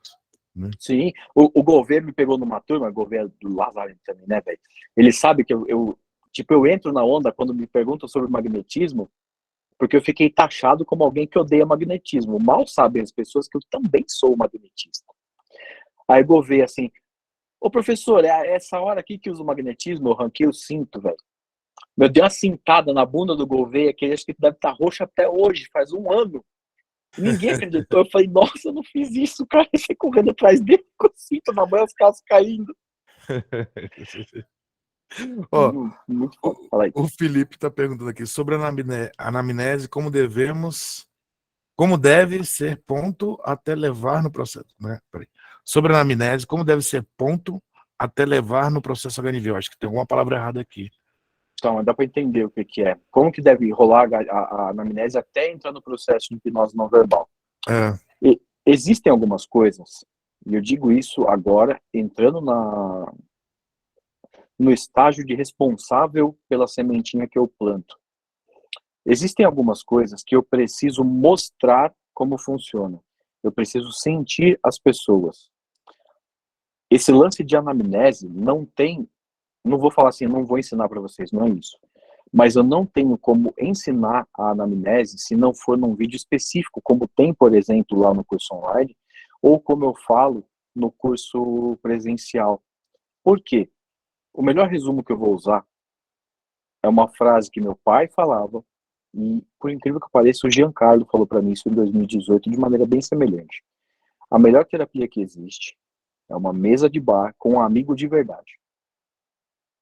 Baseado nisso, vocês podem imaginar que o processo de anamnese não deve ser técnico, mas deve ter sua técnica, deve possuir suas características técnicas, e vocês que vão decidir.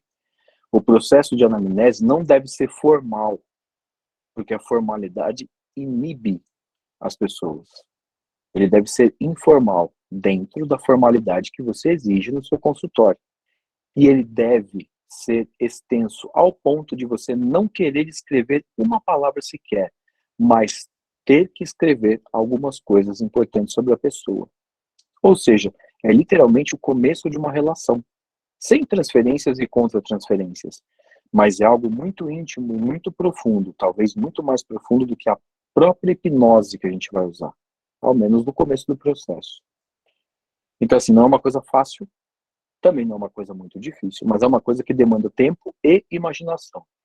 O Sérgio me chamou para a gente fazer essa aula para vocês.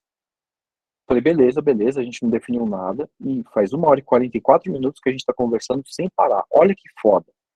Essa habilidade de desenvolver conversas de modo social é o mínimo que você precisa para fazer uma anamnese muito bem feita, independente da sua profissão ou da sua religião.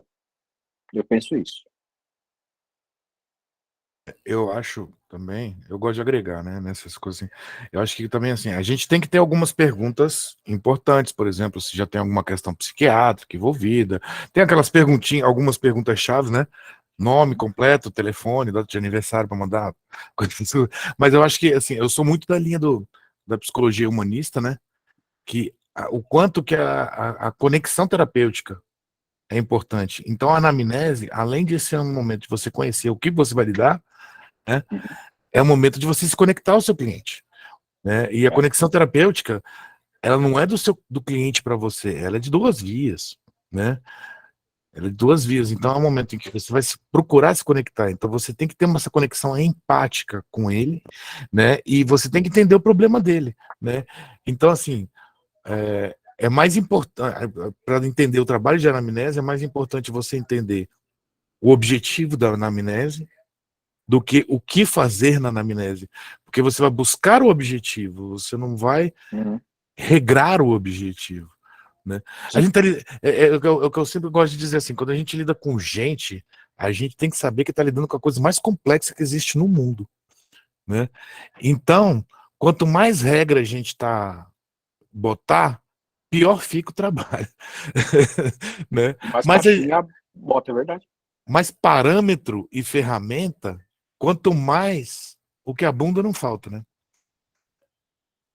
Eu sou dessa linha. Eu sou dessa linha. Não, mas é isso mesmo, cara. Não, é melhor sobrar letra que faltar. Exato.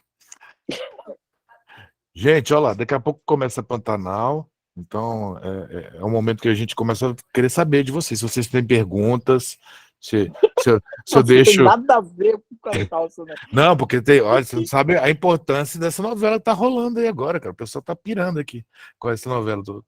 Tô brincando, mas é que assim, já tá começando a chegar próximo do horário da gente fechar, né? Aí o Ivan falou, para mim a anamnese é a parte mais complexa do processo. Acho importante, ela demanda um nível de muita atenção e percepção. E também é um processo que talvez tão criativo ou mais que o processo de hipnose. Eu vejo, assim, a anamnese é o que vai dizer qual que é a trilha que você vai usar. Né? E depois, eu digo que também as terapias, elas acabam, cada sessão acaba sendo um pedaço de anamnese também, porque você vai descobrindo coisas, né? Que nem eu já teve casos de tratamento transtorno alimentar, né? Pegando, que assim, por exemplo, a bulímica, ela é uma compulsiva que compensa, né? Faz uma Uhum. compensação, ela faz um ato compensatório depois. Só que, às vezes, na anamnese, às vezes acontece, você detecta só a compulsão. Na Sim. conversa, às vezes ela fala só a compulsão. Às vezes está 2 meses fazendo terapia com a pessoa, e daí que ela vai falar o ato compensatório. Ela criou coragem de falar o ato compensatório. Aí você vê, caramba, então você não é compulsivo, você é uma bulímica, Hum. né? E, enfim, aí tem as histórias aí. Quem não sabe nada sobre transtorno alimentar, tem palestra lá na playlist. Né? Que é bastante coisa. Ivan aí, fala lá, Ivan. Eu queria puxar uma outra coisa aqui. Quando a gente começa a aprender um pouco mais de hipnose, eu estou recente, se você é aprendiz, Google, eu sou, nem sei dizer o que eu sou ainda. Mas quando a Somos gente. aprendizes. A diferença é que eu tenho mais barba que você e você é mais bonito que eu. Só isso, meu amigo. O resto nós estamos Ah, tudo tá igual. certo. A barba Somos, está um pouco mais branca que a minha. somos todos padawans. Exato. Mas quando a gente começa a aprender um pouco mais sobre hipnose, começa a cair alguns mitos. Um deles é aquela questão do aprofundamento na terapia, que Hum. muitas vezes a pessoa acredita, né, que tem que aprofundar muito para fazer alguns processos. Como que é isso nos tratamentos aí, por exemplo, que usa a hipnose não verbal? É relevante isso na hipnose não verbal? Ou não é a mesma coisa? Não é relevante essa questão do aprofundamento, principalmente no tratamento de dor. Você vê que estou perguntando muito isso, né? Porque é uma linha que eu tenho seguido aí. Uhum. O que você diz? Não, perfeita. Puta pergunta animal. Não existe aprofundamento de acordo com o que a gente pesquisa no que tange a hipnose não verbal. Olha que interessante. Quando a gente faz o processo todo, o Sérgio deixou diversos links para vocês verem lá sobre hipnose não verbal também. Você mandou no convite também, não deixou, Sérgio? No convite eu mandei os vídeos que tem lá no seu site, para o pessoal ficar mais fácil, porque já estava lá no YouTube, aí eu mandei os vídeos só, né? E aí o material, não mandei mais material extra, não. Não, Deixei. tranquilo, só aqueles vídeos mesmo lá. Quando você vê uma pessoa caindo, porque ela estava de pé, e obviamente que ela em algum momento vai cair, que ela perde o equilíbrio, você pode pensar, poxa vida, esse processo todo fez com que ela aprofundasse. Mas a gente vai pensar, o que que seria, vamos pensar de uma maneira um pouco mais filosófica, o que que seria esse aprofundar? Soltar mais da consciência? Se for soltar mais da consciência, o próprio processo da hipnose não verbal já faz isso por si só. Ele já solta o máximo que a pessoa consegue ir. Ah, mas seria a pessoa relaxar mais? Dentro da hipnose não verbal, a gente busca atenção. Então, invariavelmente, a pessoa já cai no lugar que ela precisava cair. Eu não tenho essa questão de aprofundamento, eu não tenho essa questão de quanto mais profundo, quanto mais relaxa, etc. Porque a gente não tem comando verbal. Então, tudo vai depender do modo como eu faço isso antes. Como eu fiz a anamnese, o quão dolorosa é a emoção que a pessoa trouxe antes de entrar no processo de hipnose não verbal e etc. A gente acredita, até por entender o mecanismo de funcionamento do corpo, que a pessoa já vai o quão profundo ela precisa para resolver tal questão ou tal questão. Eu acho que é interessante, até uma questão que assim, o Ivan, se eu não me engano, você veio de um grupo lá do Alberto Delísolo, né? Se eu não me engano. Isso. Então, Isso. aí o que acontece? Uma coisa que o Alberto Delísolo fala muito, né, e tem sentido, né, no contexto dele, é a questão assim, quando ele está falando muito de hipnose, na linha da teoria de não estado, onde a hipnose é mais um comportamento do que um estado. Né? Então, é um comportamento que exige um trabalho de cognição. Então, essa questão do aprofundamento, do estado, até da própria fisiologia do estado da hipnose, realmente não importa. Porque, na verdade, é um processo em que a demanda do comportamento da pessoa, durante essa hipnose na teoria de não estado, é interessante. certo? A questão é que a hipnose não verbal, a gente pode dizer que ela é um outro marco teórico. Uhum. Não tem nada a ver com teoria de É, Estado ou não Estado, é outra é, coisa. é aquelas coisas, né? Que tem nome hipnose e aí a chance da gente misturar é enorme, né? Então ela é um outro marco teórico, né? Então, assim, ela não tem. Quando a pessoa ela entra no transe da hipnose não verbal, ela está entrando naquele estado. É o estado dela. Não tem mais estado ou menos estado. Ela está no estado. Não Sim. tem o estado A, B, A+, B+, não. Ela está no estado. Tô certo, Google? Eu, eu, Certíssimo. porque assim, ó, eu peguei aquele grupo lá do pessoal do Alberto, porque eu tive autorização para fazer algumas divulgações, principalmente do palestra de transtorno alimentar, né? Porque é um ativismo meu, né? E aí algumas pessoas chegaram lá, e aí então, assim, como eu já fiz os cursos do Alberto também, então eu sei o que ele falou, e aí eu sei que, assim, quando alguém fala assim, eu tô começando, e aí eu já sei o que eles têm na cabeça. Por isso que eu já vim com essa questão. É interessante entender, não é só a questão da hipnose, teoria de estado e teoria de não estado. É questão assim, eu vejo a hipnose não verbal como um marco teórico separado, Sim. bem separado, né? Pode botar de repente debaixo do guarda-chuva das teorias de estado, como tem várias outras coisas que tava lá na escola de Charcot, pode até botar debaixo desse guarda-chuva, até pode, mas é um marco teórico deles, único. Eu acho que é essa a pegada. O Alberto, assim, ó, ele tem. O Alberto, o trabalho dele também é baseado nesses lances de teoria, teoria e teoria. Mas quando a gente fala de hipnose não verbal, ele compreende até o momento, e eu não estou falando que isso é errado, tá muito pelo contrário, o Alberto é um cara que eu admiro pra cacete. Ele entende até um momento X o que é a hipnose não verbal. Ele entende que ela é, por exemplo, uma superestimulação sensorial.